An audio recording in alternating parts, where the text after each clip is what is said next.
old face. I see a friendly face there from Gary Voe Toastmasters, the Talking Heads Club. So many a great night down there in what feels like a bit of a previous life now. But we'll get on with it. So we're living in strange times.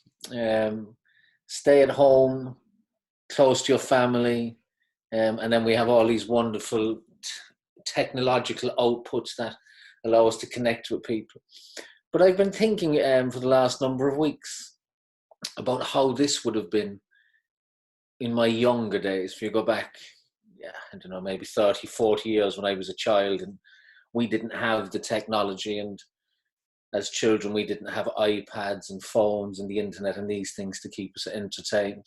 I'm very fortunate that I don't have young children here. I say fortunate, but I think there's lots of families gone nuts with small children, keeping them entertained in this time. And then I started to think, well, you know, if this happened when we were 8, 9, 10 years of age, what would we have been doing at home? So at 8, 9, 10 years of age, there was a number of things I did to keep myself occupied. I used to do lots of jigsaw puzzles. I used to do them with my dad, and he would frame them afterwards. And even before I was 10, I was doing 2,000-piece jigsaw puzzles with my dad.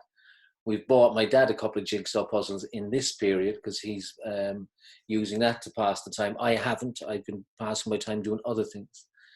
Another thing I used to do as a child is I used to like making things out of cardboard boxes. I remember when we lived in a place called Date Street, which is down in East London, and I made this castle from cardboard boxes. Very, very proud of it. It had turrets and a moat around it and a drop door and, you know, little slots in it for soldiers.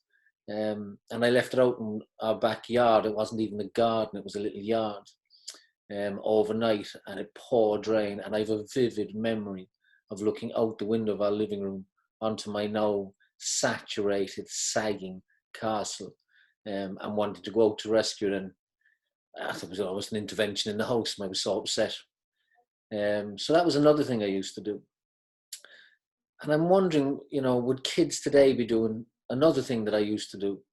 I used to play football in the hallway. I was always playing for Leeds United. I was always scoring the winning goal in an FA Cup final or a European Cup, which is now, of course, the Champions League.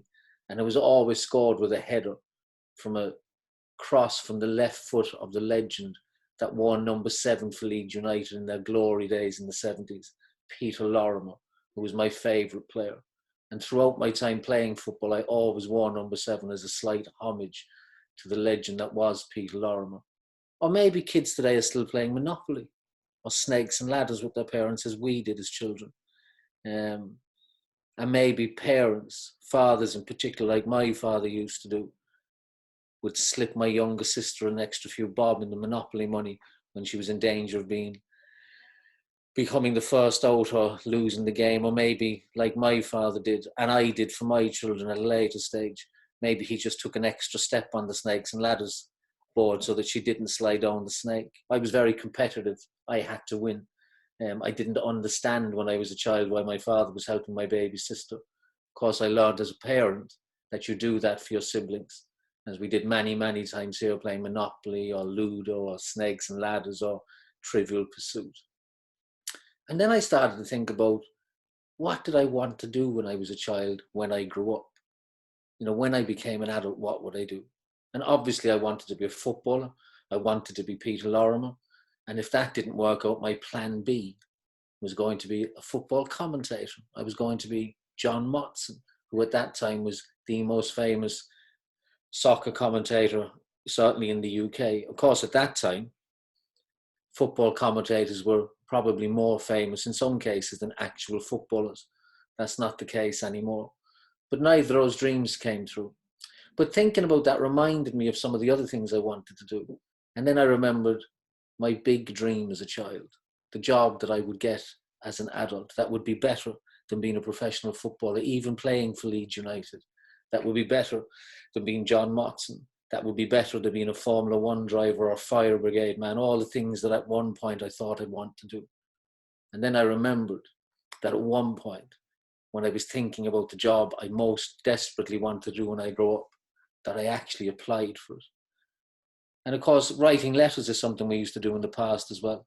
We do it in different fashions nowadays with text messages and Facebook messages and emails, but we actually used to write letters on paper a while back. So this little poem is titled "The Most Important Letter I Ever Wrote." Dearest Mr. Wonka, I think that you're the best. You're brilliant. You're the greatest. You're the top of every test.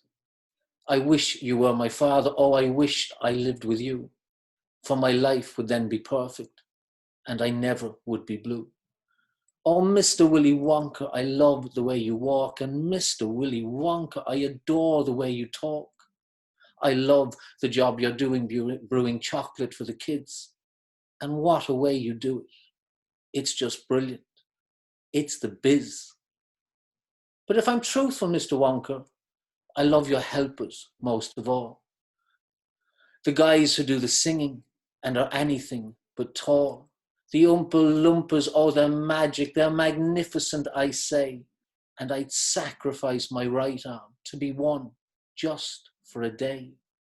Yes, I'd sacrifice my right arm for a chance to sing the songs the Oompa Loompas sing while working in your factory all day long. And I'd gladly lose a leg too if you allow me join the fun they always have when dancing, when a new recipe is done. See, that is why I'm writing, Mr. Wonka, to you now. I want to be a Loompa, and I need to know just how. I go about applying for the greatest job on earth, being an assistant to a genius on the perfect chocolate surge.